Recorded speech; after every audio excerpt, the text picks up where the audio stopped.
ultrasound. Just a short form is AI.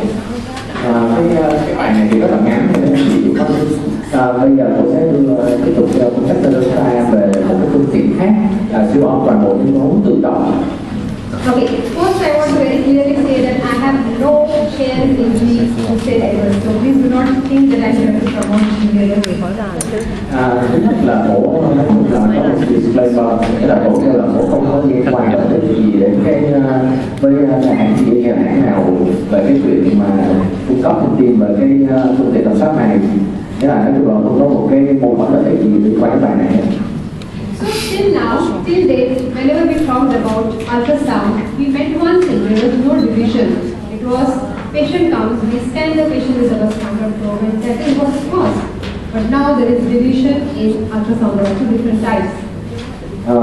Lâu nay thì chúng ta không có cái sự chia ra trong cái siêu âm của bệnh nhân tới, chúng ta làm siêu âm thôi. Nhưng mà bây giờ nó đã có cái cách khác là bây giờ nó đưa ra thành hai loại siêu âm. So the normal conventional ultrasound what we are used to is called as handheld ultrasound, what is something which is automated digitally. Bây giờ có hai loại, một là chúng ta siêu âm bằng tay, nghĩa là tự chúng ta làm. Thứ hai là siêu âm tự động. So does it mean that you don't have to hold this with the hand, but you can hold it with your leg? No. Liệu các bạn không cần làm siêu âm bằng tay mà mình châm làm thì không có.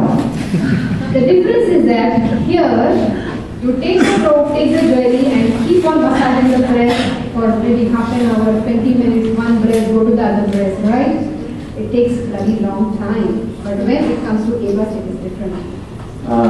Nếu như là siêu âm thông thường, tay thông thường thì các bạn phải các anh chị phải lấy cái gel bôi ngực và bệnh nhân không phải phải siêu âm từ mũi này qua mũi khác, mất rất là một thời gian. Còn cái phương pháp siêu âm tự động thì khác. So yes, handheld ultrasound we are using and it also has its pros and cons. Chúng ta đang sử dụng siêu âm bằng tay thì nó cũng có những cái điểm lợi và những điểm bất lợi. It's widely available. I'm sure each one of you definitely have enough exposure to this ultrasound. It's cheap, no radiation, no contrast injection. Patients don't complain that you're going to press the breast, and obviously they can do biopsy. Các anh chị đã thấy thứ nhất là siêu âm là quá phổ biến rồi và nó tương đối là không có mắc, không có bị bệnh nhân không có bị ăn bức xạ, không có phải tiêm thuốc tương phản, bệnh nhân có thể chịu tới phương pháp siêu âm này tốt và nó có thể hướng dẫn cho sinh thiết. But its limitations are that it is highly operator dependent. You all must be having an experience that when your junior goes and scans something, you're not satisfied. The senior person will go, get up and do the scan and maybe find something more. Cái này một cái điểm bất lợi của nó là phụ thuộc vào cái người phụ thuộc vào cái người thực hiện cái siêu âm quá nhiều. Nếu như ví dụ như là một cái người đàn em hay là một cái bác sĩ chưa có kinh nghiệm siêu âm và cái người đàn anh hoặc là bác sĩ có kinh nghiệm chưa cảm thấy thỏa mãn với cái hình ảnh siêu âm đó thì phải tự đi làm thêm. And that is why it requires training and development of skill. Do đó cái phương pháp siêu âm này tới cuối cùng nó phải đòi hỏi tập huấn và cái kỹ năng của người bác sĩ. Like in our country, we have sonologists who are doing. They are also trained actually. They are trained sonographers. But when I get the ultrasound image after a mammogram, if I'm not satisfied, first thing I do is I see which radiographer has done it. Giống như ở bên Singapore thì cái hệ thống của họ có kỹ thuật viên siêu âm, nghĩa là họ không làm siêu âm, nhưng mà khi mà có kỹ thuật viên đưa cái hình ảnh siêu âm cho họ thì nếu mà cổ cảm thấy không có thỏa mãn thì cổ đầu tiên là hỏi ai siêu âm cái ca này. So first thing I do is I see, oh, this radiographer is I know she missed most of the lesions. I will ask somebody else whom I have trained. Why? It tells me that it is so much operator dependent and the person has to understand the normal physics and normal and abnormal appearance. Cái điều quan trọng đó là khi mà cổ cặp cái kỹ thuật viên này nếu cổ thấy kỹ thuật viên này chuyên môn bỏ sót độ thương không thì cổ lại phải gọi một kỹ thuật viên khác mà cổ tin tưởng để là làm cái siêu âm. Tại vì cái siêu âm nó liên quan đến hai vấn đề quan trọng là chúng ta phải nắm được cái nguyên tắc vật lý cơ bản của siêu âm và cách nhận diện tổn thương, những cái bất thường của siêu âm. So this is what the limitation which is overcome by doing EBUS. It is less operator dependent. Đây là cái phương pháp mà siêu âm tự động của tuyến vú thì nó sẽ vượt qua được cái bất lợi mà phụ thuộc vào cái người làm này, nó ít phụ thuộc vào người làm hơn so với phương pháp cũ. It's reproducible. In handheld ultrasound, the same person both next time may or may not find a separation. But this is completely reproducible. Đối với cái hình ảnh này nó có thể nếu chúng ta có thể tái bản và xem lại được, bởi vì đối với cái siêu âm mà siêu âm bằng tay thì nếu một lần tới bệnh nhân tới làm siêu âm chúng ta có thể không thấy được tổn thương, nhưng mà cái hình ảnh này thì vì nãy hỏi được nên chúng ta có thể quan sát được trực tiếp cái tổn thương. Third, it's very fast, and fourth is it gives the images in sagittal coronal action, multi-action. Và cái này nó có thể dựng hình lại được tổn thương, dựng hình lại được cái vùng tuyến vú chúng ta khảo sát ở cả mặt phẳng axial, coronal và sagittal, là mặt phẳng trán, đứng dặn hoặc là mặt phẳng ngang. So, so it's multi-action. So if you think yourself, we are so used to handheld ultrasound which gives us actual images. I would think, why do I need coronal? I don't need coronal, right? Because we never thought about it, and I think we're happy with our actual images. So why is this multi-action a big advantage about it? Cũng có thể là các anh chị hỏi là tại sao chúng ta phải dựng hình lại, các anh chị không cần cái hình coronal ở trên siêu âm thì cái vấn đề này ngồi vào mấy anh chị. But if you have experience with your multi-slice CT scanner, then you will realize I've seen how we went from single slice to multi-slice. We were always looking at action images. When multi-slice came and the coronal and sagittal reconstruction came, I was thinking waste of extra time looking at one more sequence. But now you ask the juniors start with coronal. You always started with axial, but they start with coronal. Then they go to sagittal. Whole spine is seen beautifully in one, and then you go to axial. The perspective will change when you start utilizing it. Cái này cái phương pháp này là vì nó có thể dựng lại cho nên là hôm nay các anh chị có thể là làm CT thì là quen với lại cái phương pháp là được SEO, sau đó chúng ta sử dụng coronal sagittal, thì cái này cũng tương tự như vậy. Vì cái việc dựng hình lại không có nghĩa là chúng ta sẽ cùng một cái series hình mà chúng ta phải đặt nhiều cái hình ảnh hơn, và cái đó là tùy vào mấy anh chị đánh giá của mọi người như thế nào. So this is how the EBUS looks like. This is by Siemens and this is by GE. That the screen is same, the keyboard and everything is going to be same, but the probe looks pretty different. Đây là hai cái hệ thống của Siemens và GE, thì cái phần điều khiển thì tương đối giống nhau, nhưng mà cái đầu nhỏ thì trông hoàn toàn khác nhau.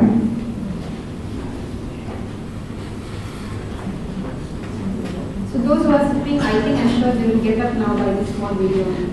Bây giờ chúng ta sẽ coi một cái video. I'm going to show how it is done.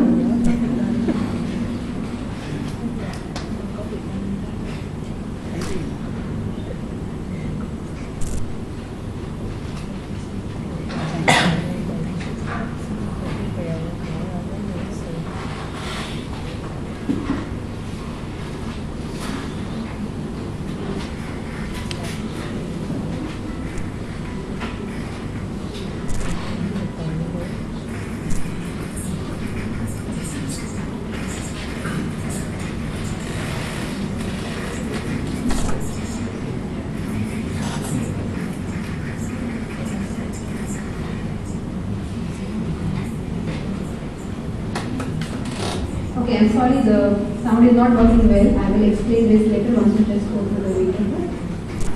Bây giờ chúng ta sẽ coi video và sau đó cô sẽ giải thích lại cho chúng ta.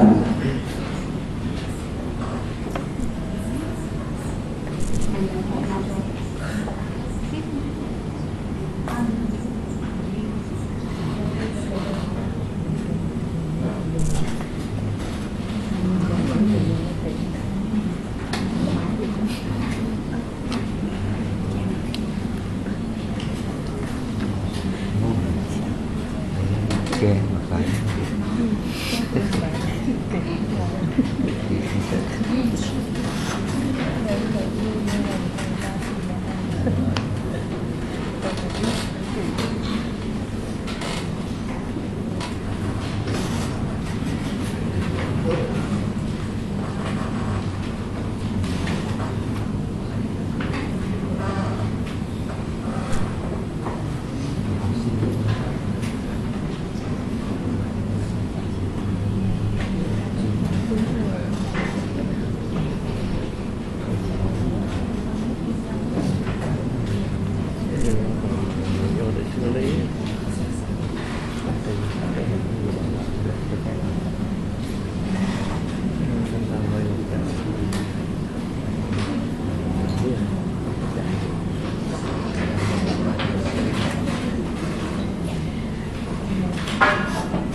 tắt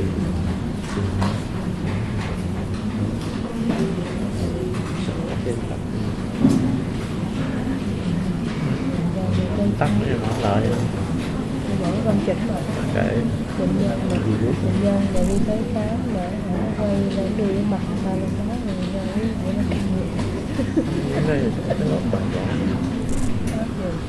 mặt tầng ra lên cái kia hết đây sĩ còn kia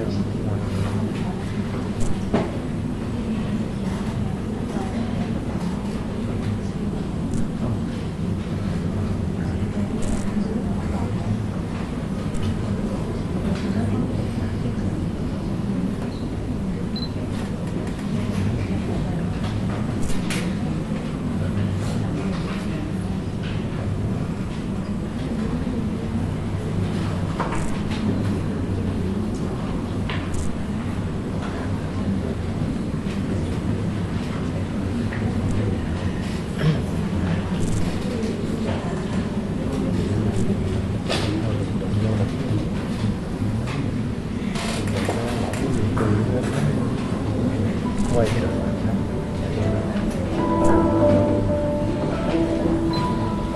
The NVIDIA A-List automated breast ultrasound system uses 3D ultrasound technology to calculate the image of women's breast tissue. NVIDIA A-List has been proven to increase the ability to detect cancer when added to mammography. This video demonstrates the NVIDIA A-List image acquisition process. The exam begins by selecting the patient information from a work list or entering it manually. The simple, intuitive user interface allows the operator to quickly enter patient data and select the appropriate depth and scan sequence. The patient is placed in the supine position. An angled sponge is placed behind the patient's back and hips. A rolled towel can be used behind the shoulder to help position the patient. This position helps evenly distribute the breast tissue with the nipple pointing toward the ceiling. Proper position is necessary to help achieve high-quality reproducing status. Hypoallergenic cancer is a complicated breast directly on the cranium to help improve retroperitoneal visualization. A disposable single-use mesh membrane is used to aid in acoustic coupling, compression, and stabilization. The operator aligns the arrow on the transducer with the center of the breast over the nipple for the anterior-posterior view.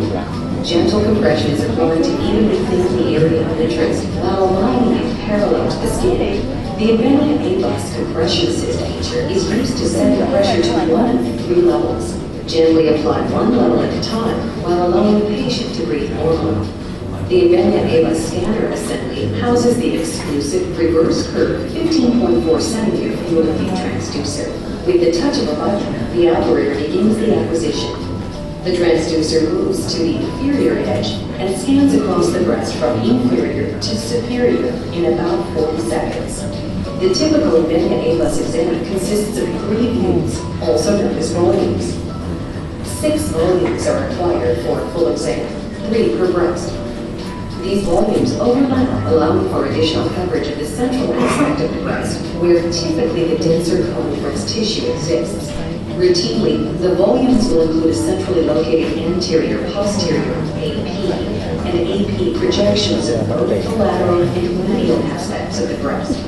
With intuitive graphics, users can customize workflow and additional views may be taken for larger breast sizes. After the acquisition of each position, a coronal view is displayed which acts as a roadmap, highlighting any abnormalities. The operator evaluates for image quality and marks the nipple location.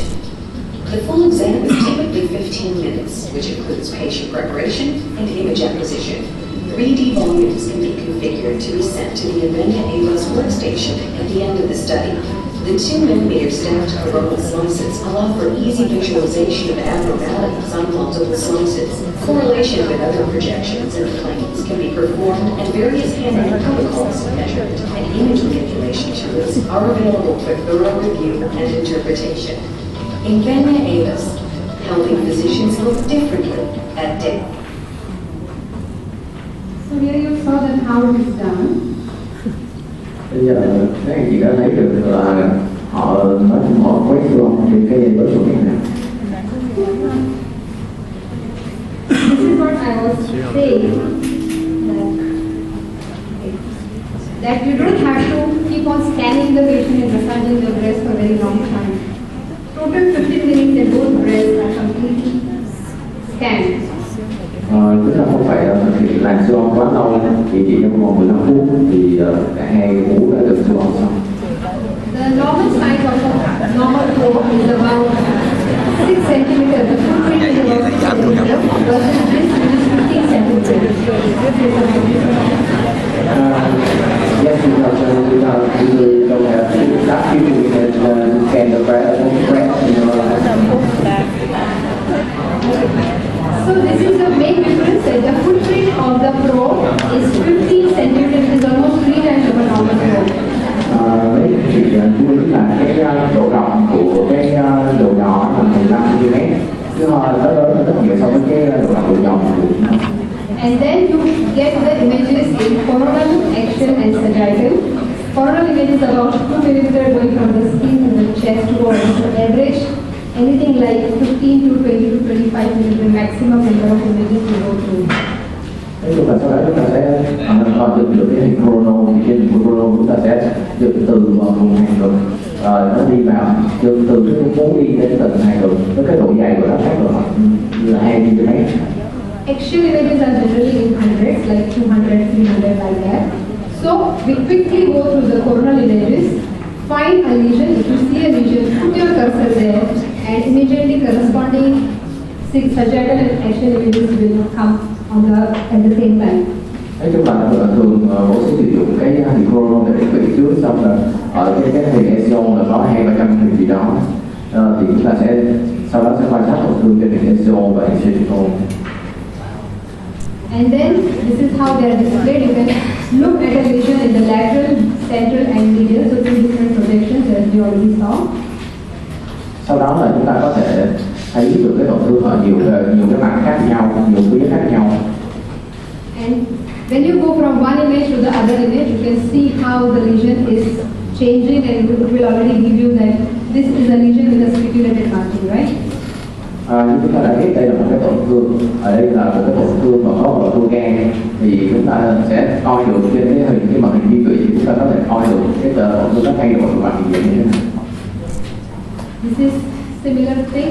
Once you have looked at the image, then you take the cursor there, and immediately you will get another few views also. Nhưng mà chúng ta sẽ xác định được cái tổn thương trên chrono rồi, chúng ta định vị được, thì sau đó chúng ta sẽ quan sát được cái hai cái mặt khác. Obviously, it is also not completely perfect modality. It also has its own challenges. Nói chung đây là một cái phương pháp rất chưa hoàn hảo, nó vẫn còn những cái thách thức. This requires a very good contact between the breast and the probe. If there is a contact mismatch, then you are going to get artifact in that area. Cái này nó phụ thuộc vào cái sự tiếp xúc giữa đầu giò và cái mô vú. Nếu mà cái vú với đầu giò mà nó có cái sự tiếp xúc không tốt thì chúng ta sẽ thấy sỏi. So first saying that the breast is a curved organ, right? So if you use a flat probe, it's not going to have a good contact at the periphery. Nếu mà như các bạn như các anh chị đã biết thì cái tuyến vú nó là hình, nó không có phải là mặt phẳng, do đó nếu mà dùng cái đầu giò phẳng thì chúng ta không thể tiếp xúc được hết cái đầu giò với lại tuyến vú. But you saw that in GE, now they have changed to a curved probe, what they call a reverse curved probe, which gives excellent contact between the breast and probe. Do đó giống như các bạn thấy ở trong cái ở bên GE người ta sử dụng đó là cái đầu giò, gọi là cái đầu giò cong ngược, thì nó cho cái sự tiếp xúc tốt giữa cái mô vú và đầu giò. Second limitation which I personally find in my practice is retroareolar area and the axilla. Axilla is not included, retroareolar area is included, but many times it is affected by the shadowing from the nipples. Nói chung là trong cái quá trình làm việc thì cũng phát hiện thêm hai cái phần mà nói chung là cái giới hạn của cái siêu âm tự động. Thứ nhất ở cái vùng nách là rất là khó khảo sát, và thứ hai là ở những cái ạng dạ, những cái sào ạng do ở cái vùng vú đó các bạn. So these are some of the other shortcomings also, but in practice what we see is that it's very fast, it's very reliable, but axilla we have to go and scan again. But we have to understand that ABUS is meant for screening of the breast, it's not meant for diagnostic. Once you see a lesion, like last case which I showed, take the patient back on handheld ultrasound, evaluate it further, that time you can go and check your axilla lesion. Và các anh chị cũng chú ý là cái ABUS này là sử dụng là để tầm soát chứ không phải là để chẩn đoán. Do đó nếu mà thấy chúng ta có thấy tổn thương gì và là với cái hạn chế của cái ABUS là nó không khảo sát được cái ở vùng nách. Do đó là khi mà chúng ta gọi bệnh nhân quay lại để đánh giá cái tổn thương thì chúng ta cũng có thể khảo sát được luôn cái vùng nách. Nhưng mà nói chung là của nói đây là cái ưu điểm của này nó tiết kiệm thời gian nhưng mà cái là sự khác biệt của chúng ta. So the way mammogram can be done for screening and diagnostics. Similarly, ultrasound also can be screening or diagnostic. Giống như là nhũ mạng thì cũng có mục đích là tầm soát và chẩn đoán. Tương tự như vậy thì siêu âm cũng có mục đích là tầm soát và chẩn đoán. And we have to remember and remind ourselves again and again that ABUS is a modality developed for screening breast ultrasound. Và chúng ta phải nhắc lại phải nhớ là ABUS là cái phương nghĩa là siêu âm tự động liên vú là để tầm soát, không phải là để chẩn đoán. Why? Because it was shown that mammogram intense breast screening is failing and missing many cancers. And this additional ultrasound, which they did a big study, which is a big study called 86666, they showed that ultrasound additional adds so many more cancers.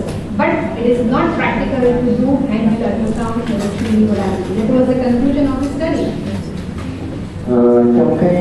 Trong cái nghiên cứu Green 6666 này thì họ kêu là không thể nghĩa là không thể sử dụng cái siêu âm bằng tay xuyên vú để tầm soát ung thư vú được, tại vì cái thời gian nó quá lâu. Nhưng mà cái này nó không được. Có điều là đối với trong cái nghiên cứu này thì cứ trong 1.000 ca thì chúng ta sẽ phát hiện nhờ cái ABUS này thì chúng ta phát hiện từ 3 đến 5 ca tổn thương thêm. So this study showed that intense breast doing ultrasound is good, but we have to accept that we do not have enough resources and we do not have enough manpower to do it. And that is where ABUS comes and helps us. Có lẽ các hoàn cảnh họ nước họ thì ngược lại họ không có đủ nhân lực để làm siêu âm tầm soát, do đó là họ phải dùng cái ABUS này để giúp họ làm siêu âm tầm soát. In America, it is almost compulsory for every mammogram report to mention what is the breast density. And as soon as the patient comes with a mammography report, you know what is the first question the friend asks? Not that do you have cancer or no. They get this question, are you dense? Vậy thì họ nghĩa là trong cái hệ thống mà trả lời kết quả của họ thì họ rất là quan tâm cái chuyện là liệu là cái mô vú là có dài hay không, chứ không phải là mới đầu vô mà hỏi là bạn có bị ung thư hay không. Thì đây là giống như ở trong cái câu mà anh chị thấy trên slide, are you dense? Đó là cái câu đầu tiên người ta hỏi, nghĩa là mô vú có dài hay không. Because the normal people have realized that if I have dense breast, my mammogram is not completely reliable and I need an additional study. So that is why they want to know if I'm dense, then I'm supposed to be going for an adjoint screening. Rồi vậy ngay cả bệnh nhân họ cũng hiểu là nếu mà trong trường hợp mô vú họ dày thì cái kết quả nhũ mạng nó không có thể dựa hoàn toàn vào kết quả nhũ mạng, cho nên chính họ cũng là những người đặt câu hỏi là argument là liệu cái mô vú họ có dài hay không để họ có thể làm thêm những phương tiện tầm soát bổ sung thêm. So I'm going to share you with some of the studies which have shown addition of ultrasound, how it helps in picking up more cancers. So in this study, đây là một số cái tôi sẽ đưa ra những cái nghiên cứu mà có sử dụng thêm siêu âm bổ sung vào cái nhũ mạng. Thì đây là cái nghiên cứu ở Green 6666. in this study only mammogram when was read, it detected 7.5 cancer per thousand versus addition of ultrasound increased it to 12.8. So almost 5.3, almost you can say 1.5 times more cancers are now detected. Ở trong cái nghiên cứu này nếu mà sử dụng đơn thuần là nhũ mạng thì có tỷ lệ phát hiện ung thư là 7,5 trong số 1.000 người, còn nếu mà kết hợp thêm siêu âm và nhũ hoàng thì tỷ lệ là 12,8. Do đó chúng ta thấy nó sẽ tăng cái khả năng phát hiện tổn thương lên gấp 1,5 lần. So final conclusion of this study said that yes, it is useful, it picks up more cancers, but limitation is high false positive and operator dependency and limited resources. Nói chung cái kết luận của nghiên cứu này là cái siêu âm là rất là hữu ích để phát hiện ra tổn thương. Tuy nhiên cái giới hạn của cái phương pháp này là nó có dương tính nhẹ cao. Thứ hai là nó phụ thuộc vào tỷ lệ. One more study says the same thing, that by adding up of ultrasound, their pickup rate was increased by almost 42%. And the best part about this is that it picks up more of invasive cancer and not DCIS. Ở đây là trong một cái nghiên cứu thì cũng tương tự như vậy, họ phát hiện ra nhiều cái tổn thương ở những cái người có mô vú dày, và như các anh chị đã thấy là nó tăng tỷ lệ là 42% với những cái tổn thương không sợ thấy được. Tuy nhiên là cái ở đây là những cái độ nhũ hoàng, cái độ nhạy của nhũ hoàng trong này ấy, và kết hợp thêm siêu âm đó, thì nó sẽ giúp được là tăng cái khả năng phát hiện tổn thương nhỏ, nhất là trong cái trường hợp là DCIS, tức là cái tổn thương mà carcinoma tuyến vú tại chỗ. And this is a study with mammography with AVAS, and this is what it shows, that not only the cancer detection increases, but most of the cancers detected are invasive cancers and at lower stages. Tức là ở nghiên cứu này cũng cho thấy là không những là phát hiện ra tổn thương mà hầu hết những cái tổn thương phát hiện được là đều ở cái mức nhỏ, và cái tỷ lệ phát hiện nó cũng rất cao đối với cái trường hợp kết hợp của bạn siêu âm. So we see that the sensitivity with mammogram was 40, combination 80, double. Và chúng ta tăng cái độ nhạy lên gấp đôi. Khi mà nhũ hoàng không thì là tỷ lệ phát hiện tổn thương có 40% thôi, nhưng mà khi mà kết hợp siêu âm thôi là 81%. Okay, so one more study similar results. I will not go into details. Can it only be used for diagnostic purpose? No. AVAS also has some usefulness in diagnostic cases, like this study shows that it shows the extent of DCI is much better than only mammogram.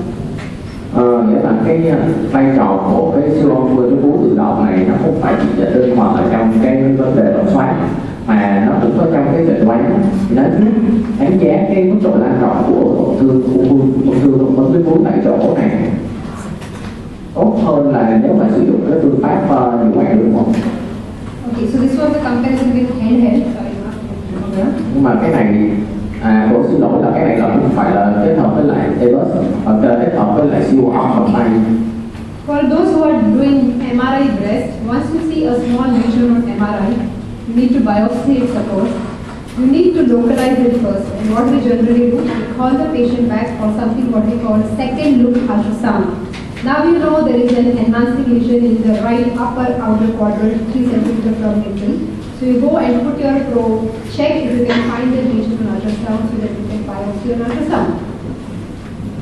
Bây giờ nó có thêm một cái lợi điểm nữa là đối với những cái tổn thương mà mấy anh chị chỉ thấy trên MRI cái vú thôi, thì nếu mà mấy anh chị thấy trên MRI thì điều mấy anh chị thường làm đó là sẽ gọi bệnh nhân quay trở lại làm cái siêu âm cho các anh chị có thể thấy được cái tổn thương trên siêu âm không. Tại vì nếu thấy được tổn thương trên siêu âm thì các anh chị sẽ biopsy trên siêu âm. So studies have shown this study has shown that second look ultrasound with AVAS compared to handheld also has higher sensitivity. Cái này thì trong cái nghiên cứu này so sánh giữa siêu âm bằng tay khi mà gọi bệnh nhân quay trở lại và cái EVAS thì cả hai đều có cái lấy được cái khả năng phát hiện tổn thương cao. So finally, to tell that one thing again I am repeating, dense breast mammogram alone is not a sufficient modality for screening, and additional ultrasound is definitely helpful. Có một cái điều mà cũng nhắc đi nhắc lại là với mô vú dày thì nếu mà chỉ đơn đầu sử dụng mỗi một phương pháp là nhũ hoàng thì không có thể chưa đủ để tốc độ tin cậy, do đó em chỉ phải kết hợp với siêu âm. So the mammogram is telling you that when the patient is dense breast, please don't put the whole responsibility of detecting cancer on my head. Help is required. Mammogram is screening when the dense breast. Nếu mà khi mà các anh chị đọc nhũ hoàng và thấy là mô vú dày mấy anh chị nói là đừng có đặt hết tất cả trách nhiệm lên chúng ta trên người các bạn mà phải phối hợp thêm những phương pháp khác nữa. So we have seen that ultrasound does help, but handheld ultrasound has its limitations. And that is why ABUS is seen at this moment as a promising technology, that it is likely that it's going to be very helpful as an adjuvant screening modality, especially in cases of dense breast. Do đó siêu âm nó có cái lợi thế giống như cô đã nói, tuy nhiên vì những cái hạn chế của cái siêu âm bằng tay, do đó cái siêu âm tự động của tuyến vú thì nó sẽ được đưa lên giống như là một cái phương pháp mà thực tiễn để có thể thực hiện tầm soát một cái phương pháp bổ sung cho ngoại cho nội soi. So with ABUS screening, there are two trials which are already published. One was last year called a SOMO Insight trial, which is an American trial, which showed that ABUS has much additional advantage. And very recently, probably 2 months ago, European Journal has published another trial called EASY trial, EASY, EASY trial. And both have shown that ABUS does seem to be a promising adjuvant modality. Mà cũng có hai cái nghiên cứu đã tiến hành ở Mỹ, thì ở Mỹ mà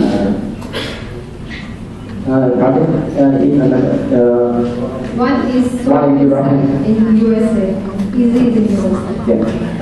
Có hai nghiên cứu, một nghiên cứu một nghiên cứu ở Mỹ đều cho là cái ABUS này, cái siêu âm tự động tuyến vú này là một cái phương pháp hứa hẹn để nói chung nó bổ sung thêm cho những ngoại trong tầm soát tuyến vú.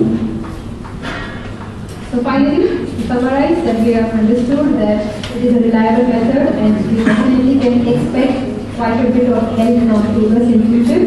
But one thing we have to remember, like any other modality, it requires this training, and you cannot just get an ABUS and think your handheld ultrasound experience is going to be sufficient. No, ABUS has a different appearance, little bit different appearance, and a short training is definitely required.